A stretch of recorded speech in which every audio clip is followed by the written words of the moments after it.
हम जिम्मेदारों से करेंगे, यानी कि आपके नेताओं से करेंगे।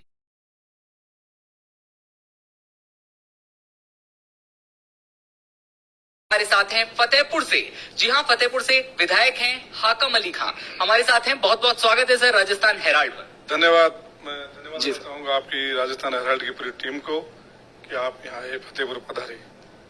फतेहपुर की ही बात करूंगा, जनता की बात मैं आपसे करूंगा, सीधे बात करूंगा। जनता ने जो तीखे व्यंग दिए हैं या फिर आपके बारे में जो कुछ कहा है, आज जनता की बात आपसे की जाएगी सर। तो जनता और जनता के साथ साथ जो और प्रत्याशी हैं, बीजेपी हो कांग्रेस हो, उन सब की बात आज हम करेंगे। फतेहपुर में हो या फिर हॉस्पिटल हो, उनकी बात करेंगे। लेकिन उससे पहले मैं आपसे जानना चाहूंगा, कांग्रेस के आप उम्मीदवार हैं, साथ ही साथ यहाँ के विधायक भी हैं, यहाँ की जनता का रेस्पॉन्स आपका कैसा रहा है 5 साल के अंदर? सबसे पहले तो मैं आपको बताना चाहूंगा कि अभी तक हमारी कांग्रेस पार्टी की सूची जारी नहीं हुई है। मैं कांग्रेस पार्टी का पिछले 5 साल से विधायक हूं और एक कार्यकर्ता हूं। जब कांग्रेस पार्टी मुझे प्रत्याशी बनाएगी उसके बाद मैं घोषित उम्मीदवार कांग्रेस पार्टी का हूंगा। और 2018 में कांग्रेस पार्टी ने मुझे प्रत्याशी बनाया, मेरे ऊपर भरोसा किया और फतेहपुर विधानसभा क्षेत्र की जनता ने मुझे आशीर्वाद दिया कि मुझे जिताकर विजय बनाकर विजय श्री दे करके और राजस्थान की विधानसभा में भेजा। जो कॉमन महाविद्यालय है जनरल बच्चा और बच्चों के एक साथ में, उसके लिए भवन भी बनकर तैयार हो चुका है। मोदी एंड सन्स ट्रस्ट है, उन्होंने जब मैं एमएलए बना था तो सबसे पहले उन्होंने भी मेरे से मुलाकात की। मैं उनसे मुलाकात की कि भैया आपने पहले बीजेपी सरकार में आपने कहा था कि अगर सरकार घोषणा करती है तो हम भवन बनाने के देने के लिए तैयार हैं और जमीन देने के लिए तैयार है। तो आप अगर अब भवन और जमीन देने के लिए तैयार हो तो मैं सरकार से कॉलेज की घोषणा करवा लूं। तो गिरधारी लाल जी मोदी ने मुझसे कहा कि आप तो घोषणा कराओ, हम अपने वादे पर हैं। तो मैं मुख्यमंत्री से मिला और उस टाइम बजट सत्र चल रहा था। मैंने मुख्यमंत्री से कहा कि ऐसे भामाशाह हैं फतेहपुर में, तो सरकारी कॉलेज के लिए भवन और जमीन देने के लिए तैयार हैं। आप मेरा वादा किया हुआ है कि फतेहपुर, तो हमारे मुख्यमंत्री जी ने उसी टाइम बजट में घोषणा कर दी कि फतेहपुर में राजकीय महाविद्यालय खोला जाएगा। और घोषणा के तुरंत 2 महीने बाद अगले सत्र से महाविद्यालय खोल दिया गया, जो अभी चालू है आज की तारीख में। और जो मैंने अभी कई बार मैं सोशल मीडिया पे देखता हूं कि जो विपक्ष के साथी हैं वो कहते हैं कि कॉलेज में एमएलए का, सरकार का क्या योगदान है कि भामाशाहों ने कराया। तो मैं उनसे ये कहना चाहूंगा कि भामाशाह भी यहीं थे, आप यहाँ थी, आपकी सरकार थी पिछले 5 साल, तो आपने क्यों नहीं खुलवाया? भामाशाह को भी कोई मोटिवेट करना चाहिए। अभी भामाशाह हमारे यहाँ फतेहपुर में बहुत सारे भामाशाह पैसा लगा रहे हैं। बजाज हैं, तारादेव रामेश्वर बजाज ट्रस्ट के संयोजक हैं, वो चेयरमैन हैं, सज्जन जी बजाज वो हैं, मोदी एंड सन्स के गिरधारी लाल जी बजाज हैं, सराफ हैं, बहुत सारे भामाशाह हैं, वो यहाँ फतेहपुर में पैसे खर्च कर रहे हैं। तो भामाशाहों को भी विश्वास होना चाहिए कि जो हम पैसे खर्च करें वो सही जगह पर हैं और सही जगह पर हमारे पैसे लग रहे हैं। तो वो कॉलेज आज की तारीख में बनकर तैयार है और जल्दी उस कॉलेज में बच्चों को, भामाशाह को मोटिवेट करके जमीन ले ली, जमीन लेकर के सरकार से बजट स्वीकृत करा करके और उसका शिलान्यास कर दिया। उसका भी काम चालू है कॉलेज का और जल्द वो कॉलेज का अच्छा भव्य भवन बनकर तैयार हो जाएगा। तो दोनों कॉलेज बन गई। एक फतेहपुर की जनता की ये मांग थी, फतेहपुर शहर की, कि फतेहपुर शहर में जो बरसाती पानी है वो निकासी नहीं होती थी। जो हमारे सामने बस स्टैंड है पास में ही, इस पे 7-7 दिन 10-10 दिन तक बस स्टैंड की जो दुकानें हैं वो रोजमर्रा की दुकान पर खोलने वालों की 10 दिन दुकान बंद हो जाती थी। उनके सामने बड़ी समस्या थी, विकट समस्या कि हमारे आय मजदूरी करने जाए। तो वो भी एक समस्या थी कि फतेहपुर की जनता की मांग थी कि ये कब समस्या का समाधान होगा। तो मैं उसको भी राजस्थान के मुख्यमंत्री से मिलकर के और उस समस्या का समाधान हो गया। 2-3 पॉइंट हम लोगों ने किए थे, एक छतरिया बस स्टैंड, एक चूना का और एक चमड़िया कॉलेज के सामने का एक मोहल्ला है वहां पर। 3 पॉइंटों में से एक पॉइंट जो छतरिया बस स्टैंड का है उसका पानी अभी 2 बार बारिश हो चुकी है, विदिन 4 घंटे के अंदर पानी खलास हो जाता है, पूरा अभी हाल ही में सुना यहाँ पर 1-2 दिन, और फतेहपुर में जब हम रिपोर्टिंग कर रहे थे तो लोगों का कहना था कि भाई एक जगह जहाँ पर सड़क में हाल बदहाल थे, पानी भरा हुआ था, और उसी का बीजेपी वहां पर पहुंचती है, आप पर कई सारे बड़े सवाल करे जाते हैं, और उसके बाद कैसा रिएक्शन था, क्या किया गया उस जगह पर? बिल्कुल, वहाँ काम चालू है और 70% काम वहाँ का हो चुका है। कुछ व्यवधान हो गया था कि जो पाइपलाइन डाल रहे थे, तो मैं क्या कहूँ उनको, जो व्यवधान डाल रहे हैं वो, कि हमारे यहाँ से रोड नहीं टूटने चाहिए, हमारे यहाँ से रोड के आगे से पाइपलाइन नहीं जानी चाहिए, उसकी वजह से थोड़ा व्यवधान हो गया और वो थोड़ा डिले हो गया। कुछ बीच में जब काम चल रहा था तो अत्यधिक बारिश आ गई थी, बारिश बहुत ज्यादा थी, और बारिश जब आई तो जिस जगह हम डैम बना रहे थे, जो कंपनी डैम बना रही थी, उस डैम की जगह पे वहाँ पानी भर गया और कंपनी का काम थोड़ा उसकी वजह से डिले हो गया। मैं मानता हूँ डिले हो गया, लेकिन मैं जनता को ये कहना चाहता हूँ कि अगली बार जब बारिश आएगी फतेहपुर में, जब बारिश का मौसम आएगा, तो दावे के साथ कह सकता हूँ कि चाहे सरकार किसी की बने, फतेहपुर का पानी 4 घंटे के बाद फतेहपुर में पानी नहीं मिलेगा। ये जो कल परसों बता रहे थे, अभी बताओ उनको कहाँ है पानी? पहले तो 10-10 दिन तक नहीं निकलता था, अब वो 4 घंटे में निकल रहा है, और वो पानी भी 10-11 घंटे के अंदर वो पानी निकल गया था। लेकिन वो लोगों तो ऐसे उसको मुद्दा बनाना था, बोलना था, वो बोल गए। ये पानी की समस्या का 18.5 करोड़ रुपए का बजट स्वीकृत हुआ, उसका काम चालू है और जल्दी ये काम पूरा हो जाएगा। तीसरा जो मुद्दा था कि हमारे मुख्यमंत्री माननीय अशोक जी गहलोत ने 2008 से 2013 तक जब वो सरकार चलाई, तो स्वर्गीय श्री शीशराम जी ओड़ा, मेरे बड़े भाई मरहूम बाबू खान जी और गोविंद डोटासरा ने तीनों ने मिलकर के और लक्ष्मणगढ़ और फतेहपुर की वृहद पेयजल योजना का एक प्रोजेक्ट लाए थे 832 करोड़ रुपए का। उसका शिलान्यास भी हमारे माननीय मुख्यमंत्री जी ने उस टाइम किया था। लेकिन जब सरकार चेंज हुई और हमारी सरकार के टाइम 60% उस प्रोजेक्ट का काम हो चुका था, लेकिन जब सरकार चेंज हुई तो 60% से 65% ये बीजेपी सरकार ने नहीं कराया उसका काम, जहां था वहीं उस प्रोजेक्ट को। तो वो पैसा आखिर गया कहाँ? वो पैसा भी न लेप्स हुआ न वो था। जब हमारी सरकार वापस बनी तो हमने इस प्रोजेक्ट को वापस, ये भी हमने वादा किया था कि जो नहर का मीठा पानी है उसका वो प्रोजेक्ट था, वृहद पेयजल योजना। तो जब हमारी सरकार बनी तो वो 2 शख्स तो इस दुनिया से जा चुके थे, स्वर्गीय श्री शीशराम जी ओड़ा और मेरे बड़े भाई मरहूम बाबू खान जी। लेकिन उनका सपना था कि फतेहपुर लक्ष्मणगढ़ की जनता नहर का पानी पिए, और गोविंद डोटासरा और हम दोनों जाकर के माननीय मुख्यमंत्री से मिले, तो मुख्यमंत्री जी ने उसको दोबारा रिव्यू कराया तो उसके अंदर बजट और एक्सटेंशन हो गया था कि भाई उस टाइम रेट अलग थी, इस टाइम रेट अलग है। तो उसमें और मुख्यमंत्री ने जो बजट सरकार, जो कंपनी ने मांगा, डिपार्टमेंट ने मांगा, वो बजट 98% उस प्रोजेक्ट का काम पूरा हो चुका है।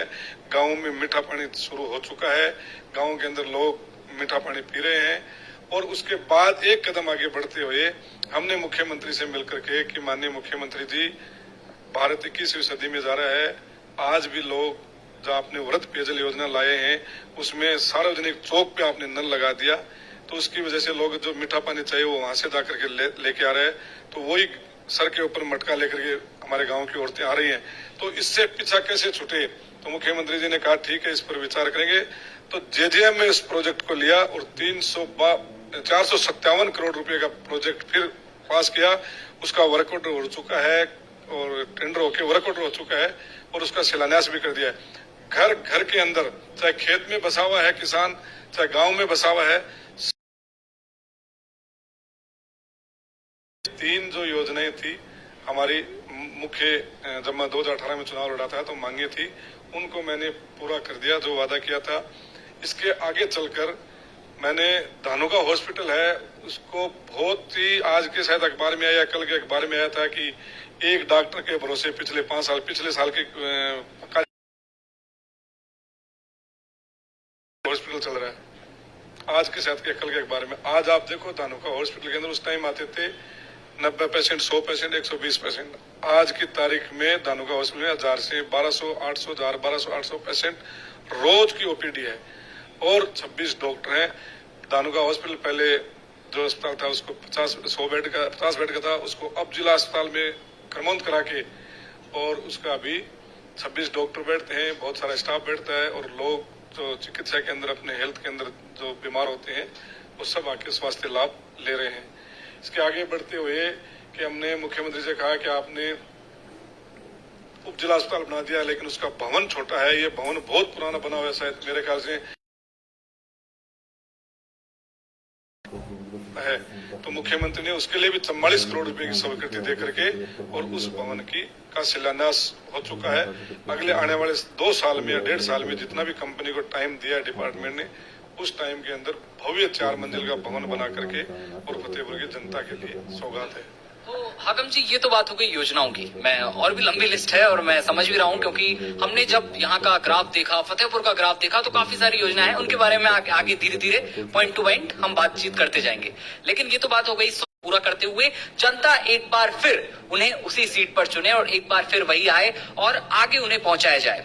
तो इसी तरह का कहीं ना कहीं आपकी छवि रही है, ईमानदारी वाली छवि, जो कि जनता में हमने अब तक देखी है। क्योंकि हम 2 दिन तक फतेहपुर में थे और जब तक जनता के बीच जितने दिन रहे हैं हम, और जिस तरह से फतेहपुर को कवर किया, कहीं ना कहीं फीडबैक ये आ रहा था कि हाकम अली खान ने हमेशा जनता के बीच रहकर, उनके बीच रहकर उनकी बातें सुनी है, चाहे वो रात का समय हो या दिन का समय हो, उन्होंने हमेशा उनकी मदद की है।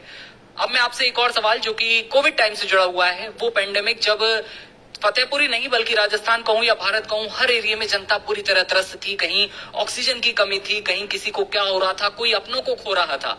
उस दौर में किस तरह से आपने मदद की, या फिर कहूं कि लोगों के क्या हाल थे और फतेहपुर में कैसा माहौल बन चुका था?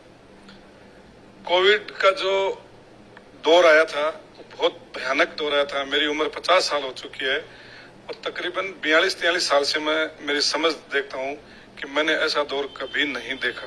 और मैं तो भगवान से, ईश्वर से, अल्लाह से प्रार्थना करता हूँ कि ऐसा दौर कभी दोबारा नहीं आए। और मैंने ये कहा कि फतेहपुर की जनता को सुविधा देते हुए अगर मुझे कोविड होता है और मेरी कोविड के अंदर जान जाती है, हमारे लिए सर्वोपरि है। जैसे हमारे मुख्यमंत्री ने हमें पूछा था, सब 200 विधायकों को बुला करके, कि भाई आपके विधायक कोष का जो फंड है उसको हमारी सरकार है वो ये चाहती है कि राजस्थान की जनता के कोविड में खर्च करना चाहती है। तो फिर कैसा रिप्लाई था आपको उनका? 200 को 200 विधायक, मैं ये नहीं कोई कांग्रेस के विधायक, 200 को 200 विधायकों ने एक स्वर में ये कहा कि माननीय मुख्यमंत्री जी, आप ये फंड खर्च करो और हमसे अगर और कोई करना हो तो हम भामाशाहों से मोटिवेट करेंगे और भामाशाहों को मोटिवेट करके और सरकार को धन और लाएंगे। लेकिन फतेहपुर की, राजस्थान की जनता को बचाना जरूरी है।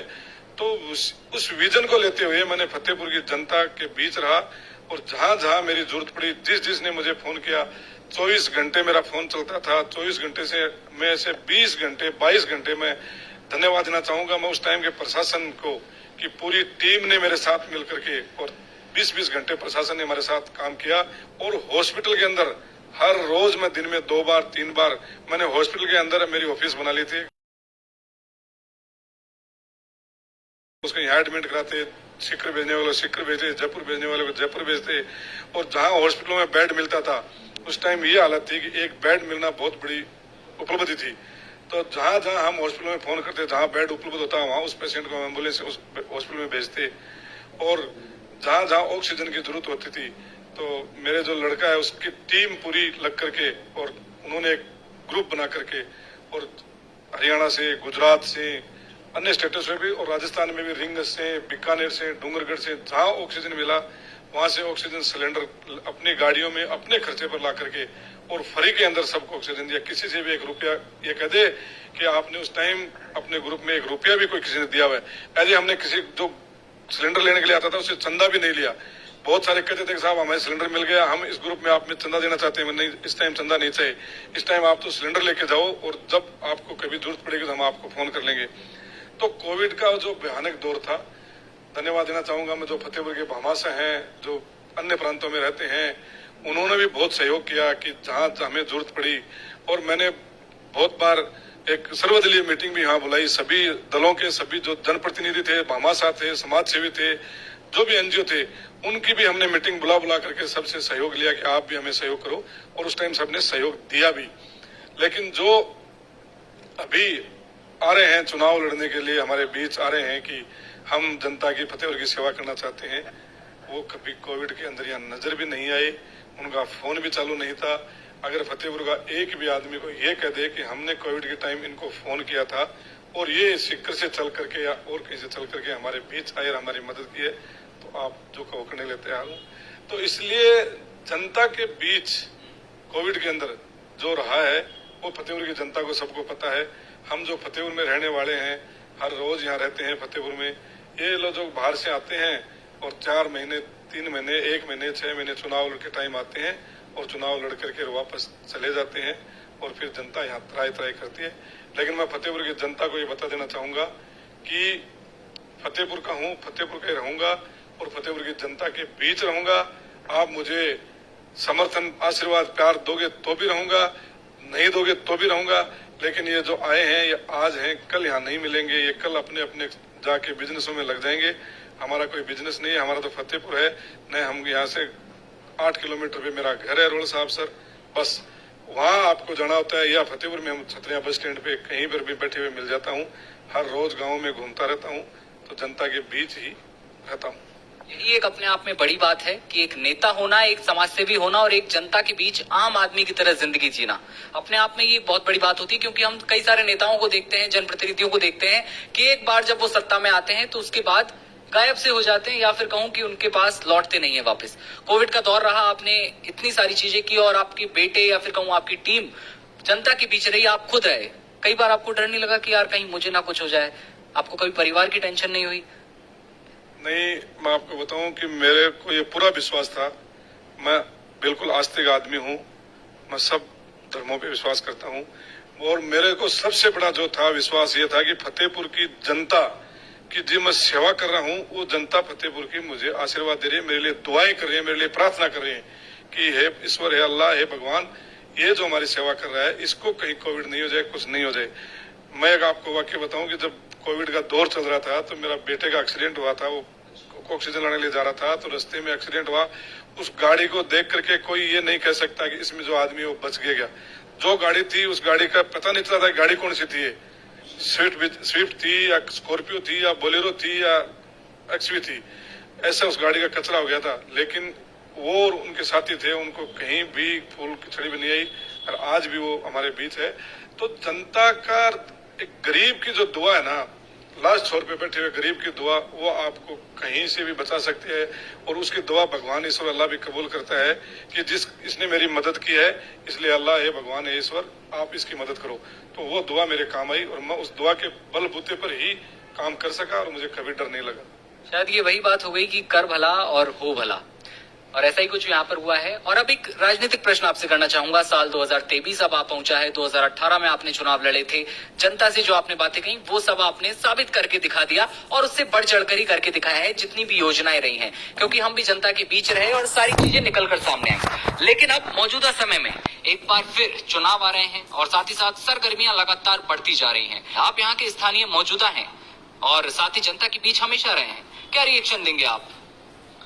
देखो, फतेहपुर के अंदर अभी भाजपा ने जो कैंडिडेट उतारे हैं, और मैं तो कहने की जरूरत नहीं है, भाजपा में खुद भी उसका विद्रोह हो रहा है। 3-4 निर्दलीय चुनाव लड़ रहे हैं कि मेहनत हम कर रहे थे, टिकट किसी और को दे दी। तो वो तो उनका इंटरनल मामला है, उसमें मुझे कोई लेना देना नहीं है। लेकिन मैं ये कह सकता हूँ कि कांग्रेस पार्टी में ऐसा कभी नहीं है। कांग्रेस पार्टी में कार्यकर्ताओं को तवज्जो दी जाती है, कार्यकर्ताओं को ही चुनाव मैदान में उतारा जा रहा है। तो अभी जो चुनाव हो रहे हैं, उस चुनाव में मैं तो जनता को यही कहना चाहूंगा कि आपको फैसला ये करना है कि फतेहपुर के जनता के बीच कौन रहता है और कौन रहा है और आगे कौन रहेगा। आप किसी बहकावे में ना आए। ये जो 30 दिन 35 दिन जो है आने वाले, इनमें बहुत सारे उथल पुथल होएगी। कोई कहेगा कि हम आपको ये कर देंगे, बहुत सारे वादे करेंगे, बहुत सारे सपने दिखाएंगे कि हम फतेहपुर को ये कर देंगे, फतेहपुर में ये कर देंगे, बहुत सारे लालच देंगे। तो फतेहपुर की जनता को तो मैं यही कहना चाहूंगा कि आप सोच समझ कर वोट करना। मैं 2018 में चुनाव लड़ा था तो उसी टाइम ये कहा था जनता के बीच जाकर के कि जब मैं गाँव में, ढाणियों में, शहरों में नुक्कड़ सभा करता था कि आपको अपना वोट डालने के टाइम ये ध्यान रखना है कि हमारा प्रतिनिधित्व कौन कर सकता है और राजस्थान की विधानसभा में हमारी आवाज कौन उठा सकता है। तो अभी भी मैं तो यही कहना चाहूंगा कि मैंने फतेहपुर की जनता का 5 साल में काम किया है, सेवा की है और विकास किया है। तो आप दोबारा वोट देते टाइम सोच समझ कर वोट देना। कहीं ये नहीं हो कि एक आपकी गलती, एक दिन की गलती आपको 5 साल तक आपको पछताना पड़े कि हमने उस टाइम गलती की थी, वो आज हम पछता रहे हैं। आप अगर मुझे समर्थन दोगे, मैं यहाँ का लोकल हूँ और आप जब चाहो, जहाँ चाहो मिल सकता हूँ, जनता के बीच रहता हूँ। बाकी आप सब जानते हो कि जो कुछ मेरे को सुनने में ये आ रहा है कि बहुत ही धनबल इनके पास है कि धनबल के बलबूते पर ये चुनाव जीत जाएंगे। तो फतेहपुर की जनता, फतेहपुर का वोटर का स्वाभिमान वोटर है, फतेहपुर की जनता स्वाभिमान रखने वाली जनता है, कहीं किसी के लालच में नहीं आएगी, चाहे कितना ही लालच दे दे। फतेहपुर की जनता आज तक कभी अपना स्वाभिमान नहीं बेचा है और आगे भी फतेहपुर की जनता अपना स्वाभिमान नहीं बेचेगी। फतेहपुर की जनता विकास कराने वाले को, विकास करने वाले को और हर सुख दुख में शामिल होने और हर आदमी के बीच में रहने वालों को अपना समर्थन देगी। ये तो बहुत बड़ी बात है अपने आप में कि जनता किस व्यक्ति को चुनती है, किस पर अपना विश्वास दिखाती है। लेकिन हाकम अली खां जी, आपसे मैं एक और सवाल करना चाहूंगा कि जब जब कोई नेता जनता के बीच पहुंचता है, विकास कार्य करता है और जैसे जैसे विकास की लहर को आगे बढ़ाता है, तो कई बार उन पर अनेक सारे आरोप भी लगा दिए जाते हैं, प्रत्यारोप होते हैं, सवाल उठते हैं, फिर नेताजी खुद सामने आकर उसका जवाब भी देते हैं कई बार। और कई बार उसे जातिवाद से जोड़ दिया जाता है, कास्टिज्म से जोड़ दिया जाता है। लेकिन अभी हाल ही में हमने भी सुना कि सालासर बालाजी सरकार धाम आपने यात्रा निकाली, उस पर कैसा रहा जनता का रेस्पॉन्स और कैसा प्रभाव देखने को मिला? मैं सालासर बालाजी यात्रा की कोई राजनीतिक यात्रा नहीं थी, वो मेरी कार्यकर्ताओं की पिछले जब साल हम चुनाव लड़ रहे थे, पिछले चुनाव से पहले हमारे कार्यकर्ताओं ने बालाजी से मन्नत मांगी थी कि हमें अगर चुनाव में कामयाबी मिलती है तो हम पैदल आएंगे। बालाजी में जाता रहता हूँ और मैं सब धर्मों का आदर करता हूँ, कोई भी धर्म हो, चाहे सिख, ईसाई, चाहे मुसलमान, हिंदू, सब धर्मों की मैं आदर करता हूँ और सम्मान करता हूँ कि धर्म कहीं नहीं सिखाता आपस में बैर रखना। और मैं तो ये कहता हूँ कि धर्म के नाम पर वोट मांगना भी नहीं चाहिए, धर्म की राजनीति करनी भी नहीं चाहिए। अगर आप धर्म की राजनीति करोगे तो देश का सर्वनाश होगा। अगर आप धर्म से ऊपर उठ करके और देश हित में बात करोगे तो देश का भला होगा। तो इसलिए मैंने जो यात्रा की थी वो हमारी कार्यकर्ताओं की, हमारी सबकी आस्था थी कि हम जो बात बोली उसको हम जाए और जाकर आए थे। लेकिन उसका कोई रिस्पॉन्स मिले न मिले ये मैं कभी नहीं देखता कि उसका रिस्पॉन्स मिलना है वो हमें कुछ लाभ मिलेगी। और बीजेपी की बात कहूँ तो बीजेपी तो हर बार धर्म पे राजनीति करती है, कभी हिंदू मुसलमान ये तो कांग्रेस तो मुसलमानों की पार्टी है, बीजेपी हिंदुओं की पार्टी है, जबकि शायद बीजेपी में भी मुस्लिम भी है, हिंदू भी है। खुद इस बात को कई बार स्वीकार कर लेती है और कई बार सवाल उठा दिए जाते हैं कि भाई बीजेपी इस तरह से जिस तरह की अब राजनीति कर रही है उसे लेकर कई बार सवाल उठाए जाते हैं, क्या प्रतिक्रिया देंगे?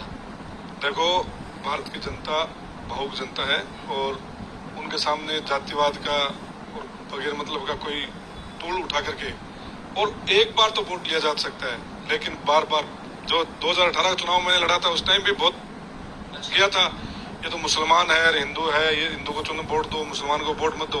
लेकिन धन्यवाद देना चाहूंगा मैं फतेहपुर की जनता को कि उन्होंने 45,000 वोट, यहाँ मुसलमानों के वोट हैं 65, उस टाइम 62,000 थे, तो उसमें से 40-45,000 50,000 वोट पोल हुए थे, उसमें 35-40,000 मुझे मिले थे और इसके बाद जो 80,000 वोट मिले थे उसमें 40,000 वोट मुझे हिंदुओं के भी मिले थे। हिंदुओं में हर जाति का वोट मुझे मिला था। दोनों तरफ से विश्वास है आप पर जनता? मैं ये कहता हूँ कि हम लोग कभी भी जातिवाद की बात नहीं करते और मैंने ये 5 साल में जो काम किया वो कभी भी ये नहीं देखा कि ये हिंदू है, मुस्लिम है, सिख है या कोई जाट है, राजपूत है, ब्राह्मण है, माड़ी है, खाती है, कुमार है, सुनार है। और मैं ये भी नहीं देखा कि कौन सी पार्टी का है और इसने वोट मुझे दिया या नहीं दिया। मैं चुनाव जीतने के बाद एक ही जो मैंने विधानसभा में शपथ ली थी कि अब मैं पूरी फतेहपुर विधानसभा क्षेत्र का एमएलए हूँ, न कि सिर्फ जो मुझे वोट दिया उनका हूँ। पूरी फतेहपुर विधानसभा क्षेत्र का एमएलए और पूरे विधानसभा क्षेत्र का काम करूंगा और मैंने किया है। एक भी आदमी को ये नहीं कह सकता कि मैं आपके पास काम गया, आपने मुझे ये कहा कि आपने मुझे वोट नहीं दिया इसलिए काम नहीं करूंगा। मैंने कभी नहीं किया। बहुत सारे लोग मेरे पास आते थे कि साहब हमने आपको वोट तो नहीं दिया लेकिन हमारा काम है। मैंने कहा पहले आओ, आपका काम करूंगा। आप वोट दिया नहीं दिया लेकिन आज आपका एमएलए मैं ही हूँ और आपका काम मैं ही करूंगा और मैंने किया है। और मैं तो एक दुआ बोलता रहता हूँ, कबीरा खड़ा बाजार में सबकी मांगे खैर, ना कहूँ दोस्ती ना कहूँ बैर, दे उसका भी भला न दे उसका भी भला। ये लोकतंत्र है, जनता सर्वोपरि है, जनता जिसको चुनती है वो राजा बनता है। ये कोई राजा कोई माँ के पेट से पैदा नहीं होता है, राजा जनता के वोट से पैदा होता है। जनता वोट डाल के पेटी में डालती है, उस पेटी से राजा निकलता है। तो फतेहपुर की जनता सब समझदार है, आगे भी जो फैसला करेगी सही करेगी। ये अपने आप में बहुत बड़ी बात होती है कि राजा कौन होगा ये केवल और केवल जनता पर डिपेंड करता है। ये लोकतंत्र है। जैसा कि अभी हाकम अली खान ने हमसे ये बात कही, बहुत बड़ी बात होती है अपने आप में, क्योंकि कई बार जो सत्ताधारी होते हैं, कई सारे जो नेता होते हैं, वो इस चीज को गलत लेवल में समझ लेते हैं और कई बार यही सत्ता जनता पर भारी पड़ जाती है। लेकिन कहीं ना कहीं आपने इस बात को गलत साबित करके दिखाया है और अपनी जो छवि बनाई है आपने जनता के बीच, वो वाकई जनता के बीच एक अलग तरह की छवि है। क्योंकि कई बार जो है विधायक हो, बड़े नेता हो, सांसद हो, चेक देखने को मिल जाते हैं, हमें कई सारे एग्जाम्पल देखने को मिलते हैं। अलग अलग चुनावी यात्राएं इस समय हम लोग कर रहे हैं, तो जगह जगह पर जनता का जो फीडबैक मिलता है कई बार बहुत ज्यादा भावुक करने वाला होता है। हम लोग खुद हैरान रह जाते हैं कि यार इस क्षेत्र में अब तक ये चीजें नहीं हुई या फिर ऐसा नहीं हुआ। अब 2023 और 24 का चुनाव है सामने और अब आपके किस तरह के मकसद होंगे चुनावी मैदान में, आप जनता के सामने जा रहे हैं। सड़कों का जो आपने बताया ये अपने आप में एक बहुत बड़ी बात है। जल को लेकर जो योजनाएं हैं वो अपने आप में बड़ी बात है कि 2018 के आपकी सारी बातें, वादे आपने बढ़ चढ़कर उन्हें पूरा किया। को लेकर आप क्या कहेंगे? एजुकेशन, देश का भविष्य है छात्र। बहुत अच्छा सवाल किया आपने कि शिक्षा के बगैर कुछ नहीं है। इंसान के जीवन में शिक्षा सर्वोपरि होती है और जिस देश में शिक्षा को बढ़ावा दिया गया है वो देश हमेशा उन्नति की है, वो प्रांत उन्नति की है, वो शहर उन्नति की है। तो मैं आपको बताना चाहूंगा कि शिक्षा के क्षेत्र में भी मैंने बहुत कुछ काम फतेहपुर विधानसभा क्षेत्र में किया है, लेकिन और बहुत कुछ करना बाकी है। हमारी सरकार बनी, उसके बाद हमारी सरकार ने जो इंग्लिश मीडियम स्कूल थी उसके ऊपर फोकस दिया कि पहले इंग्लिश मीडियम स्कूल सिर्फ प्राइवेट हुआ करती थी और एक मध्यम वर्ग गरीब का बच्चा, जब पड़ोस का बच्चा जाता था बस में बैठ करके इंग्लिश मीडियम स्कूल में पढ़ने के लिए, तो वो बड़े ही अरमान के साथ ये कहता था कि मैं इंग्लिश मीडियम स्कूल में पढ़ने के लिए जा रहा हूँ। और जो पड़ोसी का बच्चा जो था मध्यम वर्ग गरीब का, वो ये सोचता कि काश मेरे परिवार के पास भी पैसा होता, मेरे माँ बाप के पास भी पैसा होता तो मैं भी इंग्लिश मीडियम में पढ़ता। उस विजन को देखते हुए हमारे मुख्यमंत्री और उस टाइम के हमारे शिक्षा मंत्री गोविंद सिंह डोटासरा जी ने एक नई पहल करते हुए कि सरकार भी इंग्लिश मीडियम स्कूल चलाएगी और उन्होंने हर विधानसभा क्षेत्र में एक एक इंग्लिश मीडियम स्कूल खोली। राजस्थान में फतेहपुर एक पहला विधानसभा क्षेत्र था कि उसमें दो इंग्लिश मीडियम स्कूलें खुली थी। 2 इंग्लिश मीडियम स्कूल उस टाइम एक विधानसभा क्षेत्र में एक ही खुल रही थी, लेकिन फतेहपुर विधानसभा क्षेत्र में 2 इंग्लिश मीडियम स्कूलें खुली। और उसके बाद हमारी सरकार ने जब इंग्लिश मीडियम स्कूल का रुझान, लोगों का रिजल्ट अच्छा आया कि हमारे पास स्कूल में सीटें थी 150 बच्चे आगे 400, लॉटरी से हम लोगों ने उन बच्चों के, फिर हमने मुख्यमंत्री जी को कहा, शिक्षा मंत्री जी को कहा कि माननीय स्कूलें जो हैं वो कम है, आप इसके ऊपर थोड़ा और ध्यान दो और बढ़ाओ। तो फिर हमारे मुख्यमंत्री ने और स्कूलों की मंजूरी दी और आज मेरे विधानसभा क्षेत्र में 14 इंग्लिश मीडियम स्कूल हैं। और मैंने घूम घूम के गांव में कहा था कि जहां जरूरत है वहां इंग्लिश मीडियम स्कूल खुला दी जाएगी।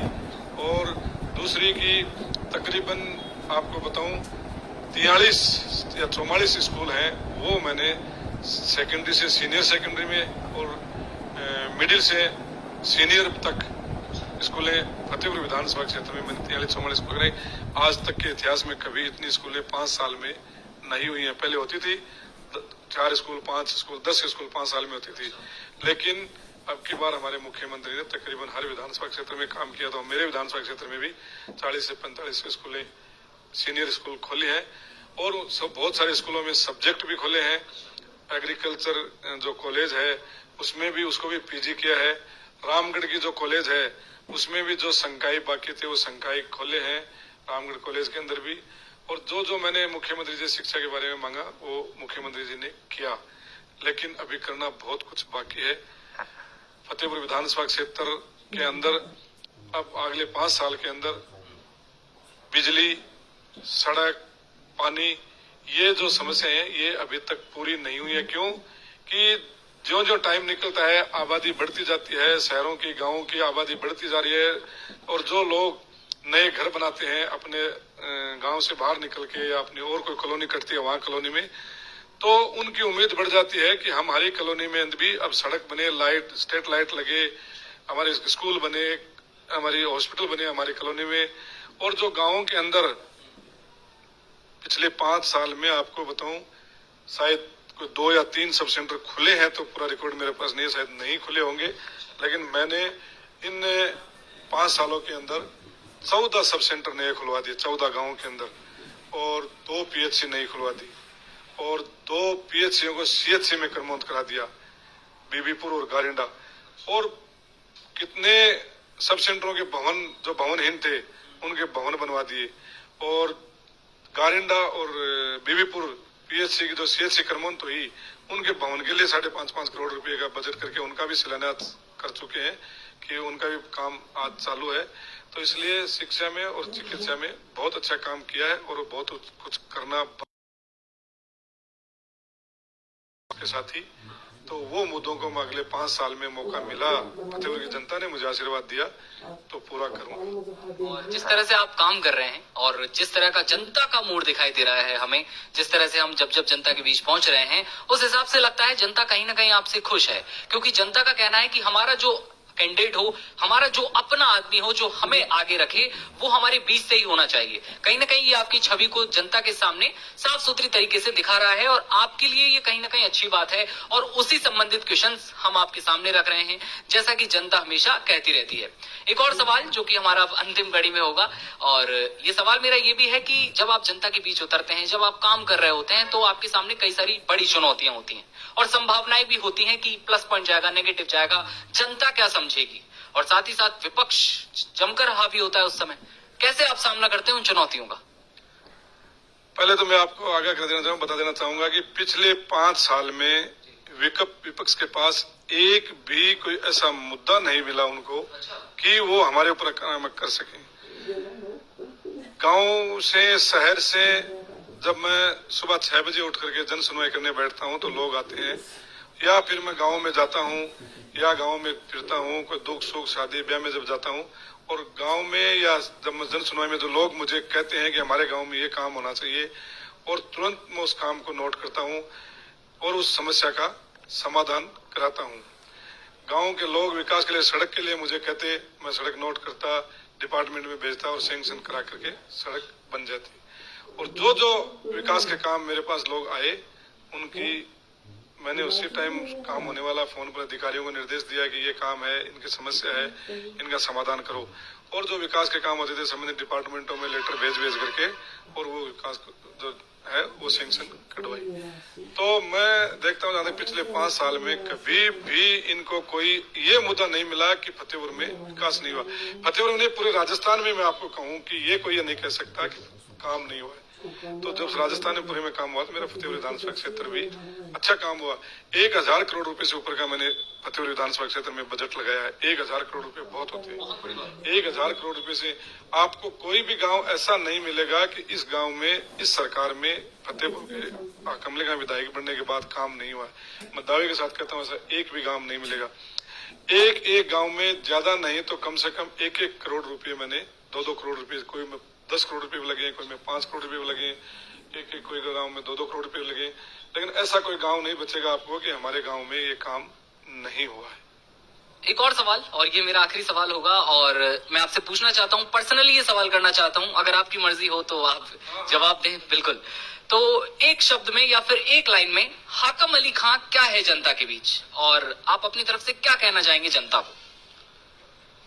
हाकम अली खान एक कार्यकर्ता है फतेहपुर की जनता के बीच। फतेहपुर की जनता को मैं कहना चाहूंगा कि आपका था, आपका हूं और आपका रहूंगा, और एक कार्यकर्ता बनकर के रहूंगा, एक नेता बनकर के नहीं रहूंगा। मैंने पिछले 5 साल में जो काम किया है, एक कार्यकर्ता के रूप में किया है, सेवा के रूप में किया है, न कि राजनीतिक को कोई मैंने बिजनेस बनाया है, और न मैं कोई नेता बनकर के काम किया है। मैं महीने में 30 दिन फतेहपुर की जनता के बीच रहता हूं और फतेहपुर की जनता के बीच रहूंगा। कोई ये नहीं कि मैं विधायक बन गया तो मैं किसी से मिलूं नहीं, या मिलने का टाइम मुझे लीजिए। बहुत सारे लोग मुझे कहते हैं कि फोन करके कि एमएलए साहब आप बताओ कब मिलोगे। मैंने कहा जब आप कहोगे तब मिल लूंगा, बताओ कब आप मिलना चाहते हो। कहने हम सुबह आपके घर आ जाएं या सुबह आपके ऑफिस आ जाएं। मैंने कहा घर ऑफिस सब खुला है, जब आपकी इच्छा हो, 24 घंटे 7 दिन 365 दिन, आप जब क्या आपकी मर्जी हो जवाब मिल सकते हो सकता है मैं कोई काम से विधानसभा के सत्र चलता हो या कोई विधानसभा की मीटिंग चलता हो, जयपुर होता हूँ, तो मैं उनको ये कह देता हूँ अभी मैं जयपुर हूँ, अगर आपको कोई अर्जेंट काम है, जल्दी है तो मुझे फोन पर बता दीजिए, अन्यथा मैं कल या जब भी मैं आऊंगा उस टाइम आप आ सकते हो। लेकिन अमूमन मैं यहाँ विधानसभा में क्षेत्र में रहता हूँ, नहीं कि जयपुर रहता हूँ। जयपुर तो जब कोई सत्र चलता है तो ही रहता हूँ, नहीं मैं विधानसभा क्षेत्र में ही रहता हूँ। दिन में मैं गाँव के अंदर घूमता हूँ और शाम को मेरा गांव मेरे विधानसभा क्षेत्र में ही है और क्षेत्र में गांव में रात को 11-12 बजे जाता हूं और सुबह 6 बजे उठ करके फिर जनता के बीच जन सुनवाई करता हूं 10 बजे तक, और 10 बजे के बाद फिर कार्यकर्ताओं से मिल करके और गाड़ी ड्राइवर लेकर के और हमारा रूट बना लेते हैं कि आज उसके सुख में उसके दुख में इसमें जाना है, वहाँ बीमार को पहुंचना है, या कोई हॉस्पिटल के लिए कोई मुझे फोन करता है कि मेरे भाई बीमार है, मेरी माँ बीमार है, तो मुझे हॉस्पिटल में डॉक्टर से दवाई दिलाओ, डॉक्टर से मुझे भर्ती कराओ, तो मैं डॉक्टरों को फोन कर करके या मेरा कोई जो आदमी वहाँ होता है उसको फोन करके उनको भर्ती कराना, उनको बेड दिलाना, दवाई दिलाना, ये कामों में मैं लगा रहता हूँ। इसलिए मैं कोई नेता नहीं हूँ, एक कार्यकर्ता हूँ, एक सेवक हूँ और कार्यकर्ता सेवक बनकर के फतेहपुर की जनता के बीच रहना चाहूंगा और फतेहपुर की जनता को लास्ट मैसेज ये देना चाहूंगा कि आप वोट डालते टाइम ये 25 तारीख को ध्यान रखना है कि कौन आपके बीच रह सकता है, कौन आपके बीच था, कौन बीच रहेगा। क्यों कि ये जो 30-35 दिन में जो लोग आ रहे हैं ये सब एक विधायक बनने के लिए, एक नेता बनने के लिए, एक मंत्री बनने के लिए आ रहे हैं, तो वो वोट डालने के वोट जब डल जाएंगे उसके बाद आप लोगों को कहीं कैसे मिलेंगे वो आप सब जानते हैं कि उनका स्टैंडर्ड क्या है, मेरा स्टैंडर्ड क्या है। मेरा स्टैंडर्ड आप सब लोगों ने 5 साल नहीं पिछले 25 साल से आप लोग देख रहे हो, मेरा और मेरे परिवार का, मेरे भाई का। पिछले 20 साल मेरे भाई ने राजनीति की है, उनका भी आपने देखा है, मेरा भी आपने देखा है कि कभी भी ये नहीं है कि हमसे मिलने के लिए किसी को कोई टाइम लेना पड़े, नहीं, जब मर्जी आपके आओ और मिलो। मैं एक नेता नहीं बल्कि मैं एक कार्यकर्ता हूं जो जनता के बीच हमेशा उनके बीच रहकर उनके बीच में मौजूद रहकर, चाहे मुझे अपने परिवार से क्यों ना दूरियां बनानी पड़े, लेकिन मैं जनता के बीच हमेशा मौजूद रहूंगा। इन्हीं शब्दों के साथ हमारे साथ हैं इस वक्त जो कि हमारे साथ बैठे हुए हैं हाकम अली खां जी, जिन्होंने अपनी सारी बातें खुलकर रखी हैं। कहीं ना कहीं जनता के बीच अब वो उन्हीं बातों को लेकर जा रहे हैं। साथ ही साथ अब 2023 और 24 के इन चुनावों में किस तरह का असर और किस तरह की हवाएं दिखाई देंगी, ये तो देखने वाली बात है। साथ ही साथ मैं दिव्यांशु, कैमरामैन आदित्य के साथ, राजस्थान हेराल्ड के लिए शुक्रिया।